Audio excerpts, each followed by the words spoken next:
Good morning students. आज geography का chapter number 8 हम स्टार्ट करेंगे, अंडरस्टैंडिंग इंडस्ट्रीज। इस चैप्टर में हम इंडस्ट्रीज़ के बारे में जानेंगे, उनका क्लासिफिकेशन पढ़ेंगे, कैसे इंडस्ट्रीज को क्लासीफाई किया जाता है। इसके अलावा जो इनको जैसे क्या मतलब तरीका होता है, कैसे किन चीज़ों को देखकर या क्या जो कोई भी इंडस्ट्रीज ओपन करता है तो उनके माइंड में क्या क्राइटेरिया रहता है जिसके तहत वो किसी पर्टिकुलर इंडस्ट्री की लोकेशन डिसाइड करते हैं। ओके, फर्स्ट ऑफ ऑल जो सबसे हमारा पहला टॉपिक है वाटर इंडस्ट्रीज, है ना। इंडस्ट्रीज क्या, ओके आइए स्टार्ट करते हैं। Most of the things that we use in our daily life essentially come from nature, but rarely do we use them in the natural form. The natural material is also referred to as a raw material passed through various stages of industrial processing to form the final products that we use. आज के time पे हम वैसे बहुत सारी चीज़ें हैं जो कि हमें डेली लाइफ में एसेंशियल कमोडिटीज़ के फॉर्म में एसेंशियल जो कुछ चीज़ें हैं उनको हम यूज़ करें। फॉर एग्जांपल आपका मोबाइल फ़ोन जो कि हर कोई यूज़ करता है, ओके, बट लेकिन क्या वो डायरेक्टली बन के आ रहा है? नहीं। वेरियस कंपोनेंट्स इंडस्ट्रीज वहाँ पर ही बन रहे हैं। इसके अलावा अगर दाल भी अगर आप सपोज कि सीरियल्स आप घर में आप खा रहे हो, सो उसमें भी क्या रहता है कि कहीं ना कहीं वो नेचुरल फॉर्म में रहता है। फिर उसको वहाँ से जो किसान होते हैं काटते हैं, फिर मंडी में बेचते हैं, मंडी से फिर वो कहाँ जाता है इंडस्ट्रियलिस्ट के पास या मिल्स में, जहाँ पर उनकी पॉलिशिंग की जाती है, फिर पैकेजिंग की जाती है और फिर वो हमें as in the retail shops में मिलता है। तो there are various number of process या वेरी डिफरेंट स्टेजेस से गुजरती है कोई भी रॉ मटेरियल, कोई भी चीज़ जब जाके उसको एक प्रोडक्ट के तौर पे तैयार होती है, उसके बाद ये हमारे तक आती है और तब हम इसको यूज़ कर सकते हैं। Through the manufacturing processes in industries, natural products such as crops, wood, water and minerals are transformed into a wide range of new products. और ऐसे बहुत सारे ऐसे नेचुरल प्रोडक्ट्स है, चाहे वो क्रॉप्स हो गई हों, लकड़ी हो गई हो, वुड हो गई हो, वाटर हो गए हों, मिनरल्स हो गए, इनको ट्रांसफॉर्म किया जाता है, अलग अलग इनको ट्रांसफॉर्म किया जाता है, ओके। और फिर उसके बाद में उसके wide range of new products बनते हैं। फॉर एग्जाम्पल अगर हम वीट या गेहूँ लें तो केवल ऐसा नहीं गेहूँ का केवल आटा मिलता है, उसके बहुत सारे अदर प्रोडक्ट्स भी मार्केट में मिलते हैं। फॉर एन एग्जाम्पल हमें बिस्किट्स मिलते हैं, है तो बना हुआ कहाँ से, वो वीट से ही बना हुआ है, ओके। उसमें और कुछ अदर प्रोडक्ट्स मिला के फिर वो लोग बिस्किट्स बना रहे हैं, केक्स वीट से ही केक्स बनते हैं, ओके। और भी अदर फॉर्म है ब्रेड से। तो ये सारी चीज़ें कहीं ना कहीं रॉ मटेरियल्स से ही उन प्रोडक्ट्स में कुछ चेंजेस लाके उनकी एक वाइड रेंज ऑफ प्रोडक्ट्स आज मार्केट में अवेलेबल है। Traditionally manufacturing mean to make by hand, however at present the word is used to refer the production of any article in a factory. अगर इसकी definition देखें manufacturing की, इसका मतलब है कोई भी चीज़ हाथ से बनाना। बट लेकिन आज के प्रेजेंट वर्ल्ड में जितना भी कोई प्रोडक्शन होता है तो वो किसी भी चीज़ का प्रोडक्शन होता है तो फैक्ट्री में ही होता है। The manufacturing industry converts raw material into finished products which have more value than the raw material. और आपने अक्सर देखा होगा कि रॉ मटेरियल की कीमत इतनी ज़्यादा नहीं होती, बट लेकिन जब उसकी फिनिशिंग की जाती है, फिनिश प्रोडक्ट मिलता है तो उसकी कीमत ज़्यादा होती है ना। हमने देखा होगा बिस्किट्स के भी रेंजेस होते हैं कि 5 रुपये का भी मिलता है उतनी क्वान्टिटी, और कोई 50 रुपीज़ में भी केवल उतनी ही क्वान्टिटी मिलती है। रीज़न क्या है? केवल उसकी मैन्युफैक्चरिंग प्रोसेस और क्या उसमें और एक्स्ट्रा एडवांटेजेस मिलते हैं जिसकी वजह से कंज्यूमर अट्रैक्ट होते हैं, okay. Earlier industries refer to activities concern with processing of raw materials into finished goods using machine in factories. पहले इंडस्ट्रीज जो रेफर होती थी, एक्टिविटीज कंसर्न रहती थी रॉ मटेरियल को फिनिश गुड्स में कन्वर्ट करने के लिए using machine, okay. Today the world has come to mean organized manufacturing of goods or provision of services. Industries constitute the heart of a country's economy. Different types of industries are engaged in different kinds of work. Some industries produce good textile industries, while some are engaged in extraction of minerals and metals, which is also known as mining industry. Yet other service in providing various kinds of service like hospitality industry. अब पहले के ज़माने में industry बहुत ज़्यादा सीमित थी, but लेकिन आज there are various kinds of industry like goods और टेक्सटाइल इंडस्ट्रीज में कपड़ों की फैक्ट्रीज होती हैं, मेटल्स और मिनरल्स जो एक्सट्रैक्ट करती हैं उनकी different industries which is also known as mining industry, और कुछ जैसे like different kind of service provide करती हैं, तो वो हुई hospitality industry. The cloth that we wear, the furniture that we are used और the packed food that we eat are example of the end products of the industrial cycle. और जो भी हम कपड़े पहन रहे हैं, पैक्ड फूड खा रहे हैं, ओके, ये सारे कहीं ना कहीं एंड प्रोडक्ट्स है, और ये सब कहाँ से आए हैं? इंडस्ट्रीज से। The cycle consist of 3 steps. Okay, अब पूरी इंडस्ट्रियल जो साइकिल है वो 3 स्टेप में कंप्लीट होती है। सबसे पहला होता है input processing and output processing. Okay, बीच में जो प्रोडक्शन जो स्टेज होती है वो होती है। ओके, नाउ सबसे पहली स्टेप जो इन्वॉल्व करती है putting the inputs include the raw materials. Okay, अब इनपुट का मतलब क्या होगा? जो हमारा रॉ मटेरियल हमें प्रेजेंट है, जो कि हमें नेचर से मिल रहा है। ओके, फिर उसके बाद उसका ट्रांसपोर्टेशन करना, पावर और अदर इंफ्रास्ट्रक्चर जो रिक्वायर्ड रहता है, जो कि हमें प्रोडक्शन करने में जो हेल्प करेगा, वो सारी चीज़ें जो है वो हमारा इनपुट हो गया है ना। क्योंकि देखो कोई भी चीज़ें खेत में है, सपोज करो अगर वीट ही है, अगर उसको हमें मिल्स तक पहुंचाना है तो पहले हमें वीट को इकट्ठा करना पड़ेगा, फिर हमें ट्रांसपोर्ट करवाना पड़ेगा, जब जाके वो मिल पे पहुंचेगा। सो ये जो पूरी प्रोसेस है मिल तक पहुंचाने, रॉ मटेरियल को मिल तक पहुंचाने वाली जो प्रोसेस है वो हमारी प्रोसेस है input. Okay, the second step include the wide range of process that help convert the raw material into finished good. In case of the text book, first stage the wood goes through a process of chemical pulping and bleaching to produce paper. The process of bleaching gives the paper a white color. Once the paper is produced, certain additives are applied to give paper its right texture. और जब second stage है वो होती है company में manufacturing पूरी process, उसमें जो वेरियस प्रोसेस इंक्लूड हो सकती है। सपोज कीजिए यहाँ पे आपको एग्जांपल दिया पेपर का, पेपर ही जैसे लाइक जो वुड पल्प लिया है उसको केमिकली सिंथेसाइज करते हैं, फिर उसको ब्लीच करते हैं, ताकि जो पेपर में जो कोई भी इम्प्योरिटीज होती है तो पूरा पेपर जो है पूरा वाइट कलर का हो जाता है। जैसे ही पेपर प्रोड्यूस होता है तो उसमें कुछ और अदर एडिटिव्स उसमें अप्लाई किए जाते हैं, ताकि पेपर में पूरा एग्जैक्ट जो टेक्सचर चाहिए रहता है वैसा टेक्सचर मिले। देन उस पेपर को ड्राई किया जाता है with the help of air and heat. Okay, next it goes through the finishing process where paper undergoes sizing and coating to make it suitable for printing। और उसके बाद में पेपर जो भी जब सूख जाता है तो उसको जिस साइज में चाहिए उस साइज में उसको काटा जाता है। Okay, in the third stage and the final stage. Okay, ये सब तीसरी और आखिरी स्टेज में यहाँ पर हमें आउटपुट मिल जाता है पूरे फिनिशिंग प्रोडक्ट का। ओके, और फिर उस टेक्स्ट बुक को, सपोज कीजिए अगर टेक्स्ट बुक को ले, उस टेक्स्ट बुक को प्रिपेयर किया जाता है। The paper is first printed, bound in the form of book and packed before sending it to shops where it can be purchased. Suppose कीजिए यहाँ पे टेक्स्ट बुक की बात की है ना, जबकि नॉर्मल बुक है, एक बार पूरा पेपर पूरी तरीके से प्रिंट हो गया, सूख गया, सब कुछ हो गया, कटिंग भी हो गई, उसके बाद में उसको प्रिंटिंग में भेज दिया गया, फिर उसकी पूरी टेक्स्ट बुक में बाइंडिंग कर दी गई, एंड एट लास्ट जो हमारा जो प्रोडक्ट है वो पूरी तरीके से फिनिश हो चुका है, पैक हो चुका है, उसको भेज भी दिया गया है कहाँ पर? मार्केट में, ताकि वो स्टोर्स में अवेलेबल हो सके। ये हमारी थर्ड प्रोसेस है। Okay, how are industries classified? Okay, industries को क्लासिफाई कैसे किया जाता है? ओके, अब इनको वेरियस फॉर्म्स ऑफ क्लासिफिकेशन होता है। कुछ होता है केवल मटेरियल्स कौन सा यूज़ करता है, मतलब रॉ मटेरियल्स किस टाइप की यूज़ कर रहे हैं, तो कहीं पे ओनरशिप का पैटर्न रहता है ना, कुछ एडेड रहती है, मीन्स कुछ जो है गवर्नमेंट का सपोर्ट से रहती है, कुछ गवर्नमेंट बॉडीज़ रहती हैं, फैक्ट्रीज, कुछ गवर्नमेंट फैक्ट्रीज रहती हैं, कुछ गवर्नमेंट एडेड रहती है जहाँ पे कुछ परसेंट ऑफ जो शेयर होते हैं गवर्नमेंट उसमें पैसा लगाती है, कुछ एक प्राइवेट या अदर ट्रस्ट लगाते हैं, कुछ इंडिविजुअल ओनरशिप की रहती हैं, कुछ ग्रुप ऑफ पीपल्स खरीद कर एक इंडस्ट्री सेटअप करते हैं। So there are various kinds of classification. किसी साइज कुछ बड़ी रहती हैं, कुछ छोटी रहती हैं, ओके, कुछ मीडियम साइज इंडस्ट्रीज रहती हैं, तो उसके हिसाब से क्लासिफिकेशन कर रखा है। ओके, सबसे पहला आता है रॉ मटेरियल के बेसिस पर किसी इंडस्ट्री को क्लासिफाई करते हैं। तो any material from our natural surrounding that can be used by industry to create a final product is called a raw material. अगर रॉ मटेरियल की डेफिनेशन जाने तो कोई भी ऐसा प्रोडक्ट जो कि हमें नेचर से मिलता हो और इंडस्ट्री में जाके उसका कोई प्रोडक्ट या फिर फिनिश्ड या फाइनल प्रोडक्ट बन सके, ऐसे मटेरियल को हम रॉ मटेरियल कहते हैं। अब depending on the raw material use industries can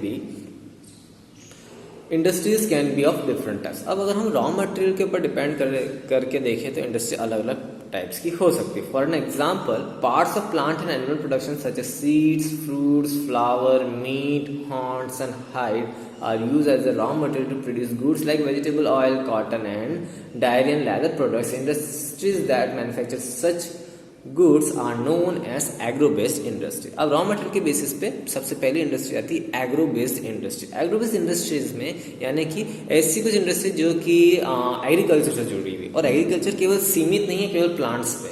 okay, उसमें हमने एनिमल रियरिंग भी पढ़ रखा है, तो animal rearing be a part of the agro based industry. Suppose कीजिएगा एनिमल्स है, ओके, तो उसका जो दूध है वो काफ़ी लाभदायक रहता है। उस दूध से बहुत सारी चीज़ें बन सकती है ना, यू नो, दूध से मावा बन सकता है, उस मावा की फिर मिठाई बन सकती है, स्वीट्स बन सकती है। ओके, सो केवल एग्रो बेस्ड इंडस्ट्री केवल प्लांट्स तक ही सीमित नहीं है, ये other products and animal products तक भी जाता है। ओके, और ऐसे इंडस्ट्री जहाँ पर एग्रीकल्चर से रिलेटेड प्रोडक्ट्स यूज करते हैं और रॉ मटेरियल, उनको हम एग्रो बेस्ड इंडस्ट्रीज कहते हैं। ओके, सेकंड आती है mineral based industries. Mineral based industries आपको समझ में आ गया होगा, जितने भी जो मिनरल्स हैं उसमें मेटल्स, नॉन मेटल्स का एक्सट्रैक्शन करना, फिर फिर उसके बाद में उस गुड जो भी एक्सट्रैक्शन करने के बाद वहाँ इंडस्ट्रीज तक पहुँचाना, फिर वहाँ पर उसको जो भी उनको फाइनल प्रोडक्ट बनाना हो, बहुत सारी चीज़ का। जैसे सपोज कीजिए अगर हम आयरन ओर का एग्जाम्पल ले लें, आयरन ओर की एक्सट्रैक्टिंग करके फिर उस आयरन से बहुत सारी चीज़ें बन जाती है। सपोज कीजिए रेलवे कोचेस बनते हैं, ट्रैक्स बनते हैं, कंटेनर्स बनते हैं, बड़ी बड़ी मशीन्स बनती है आयरन से। सो ऐसी इंडस्ट्री जिसमें मिनरल्स पर बेस्ड रहती है, ऐसी इंडस्ट्रीज़ को हम या फिर ऐसे इंडस्ट्री जो कि minerals as a raw material use करते हैं, उसका फिनिश गुड्स बनाती है, तो उसको हम बोलेंगे mineral based industries. Then comes the marine based industry. अब मरीन बेस्ड इंडस्ट्रीज ऐसी इंडस्ट्री जिस पे सी फूड सबसे ज़्यादा इस पर फोकस किया जाता है, सी फूड से रिलेटेड चीज़ें। फिर उसके बाद में बस बहुत सारी चीज़ें होती है, लाइक पर्ल्स होती हैं जिसको हम मोती बोलते हैं, जो कि हमें पानी में मिलता है। ओके, ऑयस्टर्स जो क्रिएट करते हैं पर्ल्स को, तो बहुत सारे पीपल्स जो होते हैं वो इनका पालन करते हैं, तो इसको हम फिशिंग इंडस्ट्रीज भी कह सकते हैं या फिर मरीन बेस्ड इंडस्ट्री है ना, पानी से पे बेसिस है ना, वाटर बॉडीज़ में जो चीज़ें मिलती, वाटर बॉडीज़ से जो रॉ मटेरियल यूज़ कर सकते हैं, फिर उसको इंडस्ट्रीज़ में जाके फिर फाइनल प्रोडक्ट्स देना, उसको हम बोलें मरीन बेस्ड इंडस्ट्रीज है ना। Because most of the countries जो होती हैं वो लाइक जैसे जापान है, वो पूरा सी फूड पर डिपेंडेंट रहती है, तो वहाँ पर सी फूड इंडस्ट्रीज होगी, जो भी सी फूड रहेगा उसको लोग पकड़ेंगे, एक्वाटिक एनिमल्स जो भी होला, may be it may fish और एनी अदर थिंग, क्रैब हो गए, फिश हो गए, उनको वो पकड़ेंगे, फिर उसको इंडस्ट्री में भेजेंगे, फिर उसको साफ़ सफाई जो भी रहती है, फिर उसको पैक करके as a raw material, as a raw fish वो लोग मार्केट में सेल करते हैं। ओके, सो सी फूड हो गया, फिश का ऑयल हो गया, वो काफ़ी काम आता है, पर्ल्स हो गए, सारे एग्जाम्पल है मिनरल बेस्ड इंडस्ट्रीज़ के। Then come the forest based industries.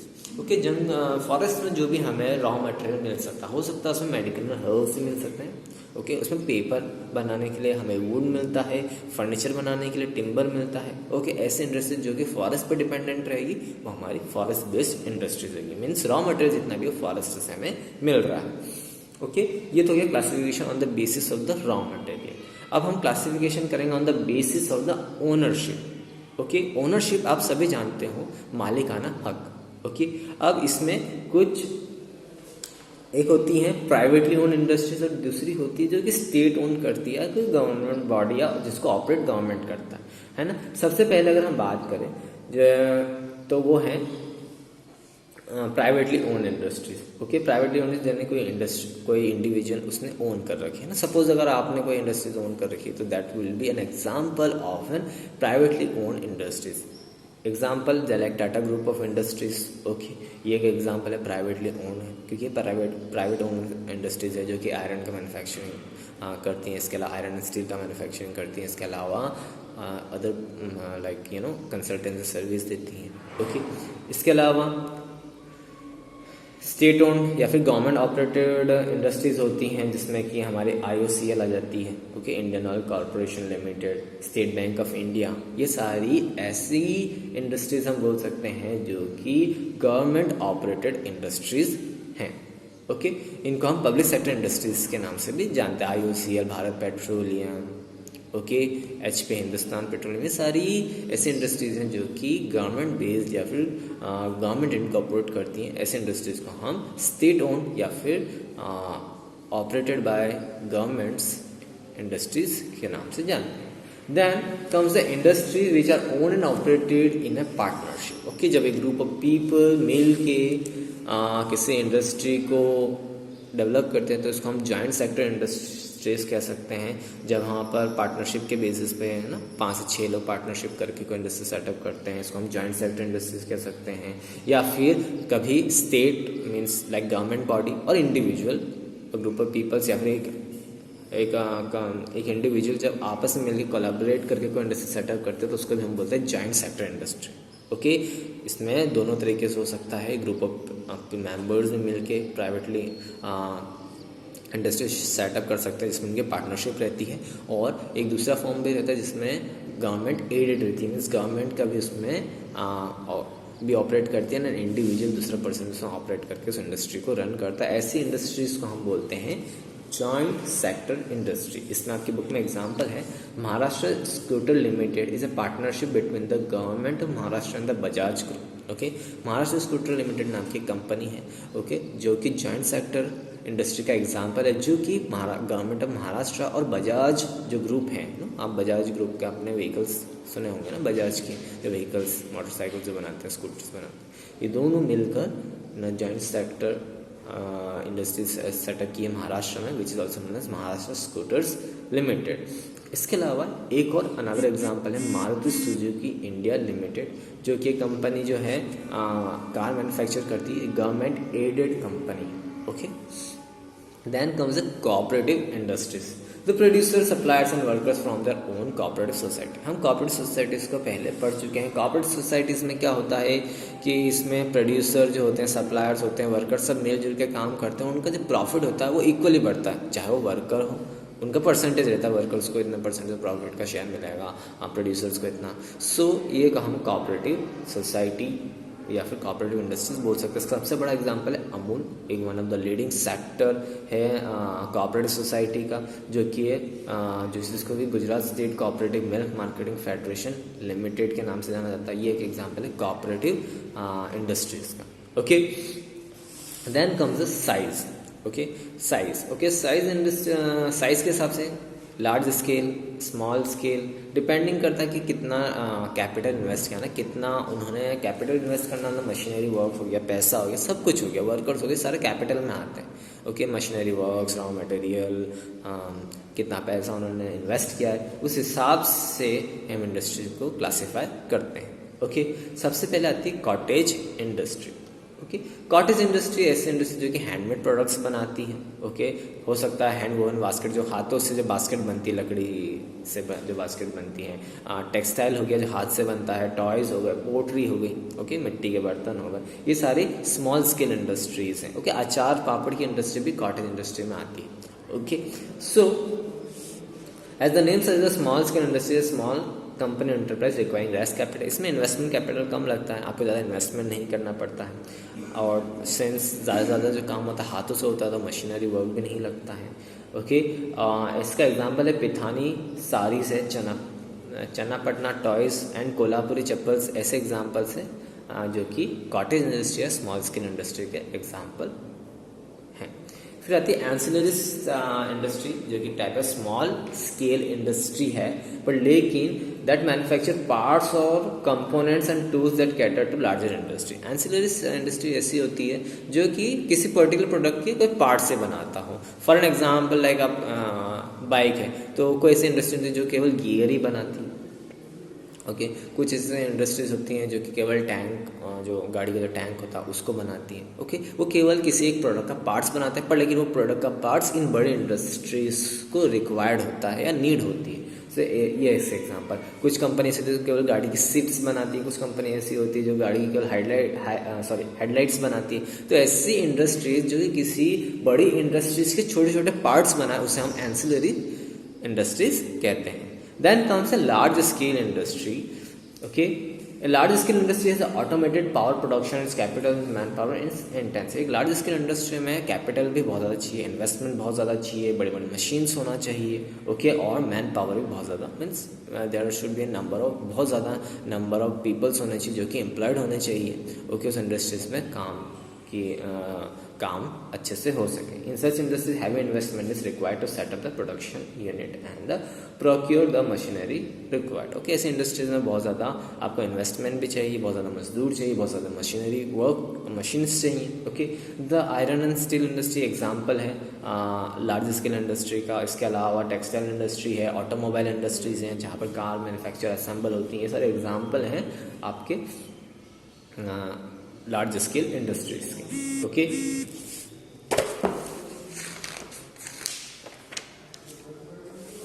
जब हम नेक्स्ट लेक्चर में मिलेंगे, ओके, आज के लिए इतना ही। जब हम नेक्स्ट लेक्चर में मिलेंगे तो हम पढ़ेंगे location of an industry, okay, कैसे एक इंडस्ट्री के लोकेशन को डिसाइड किया जाता है। आज के लिए इतना ही, थैंक यू।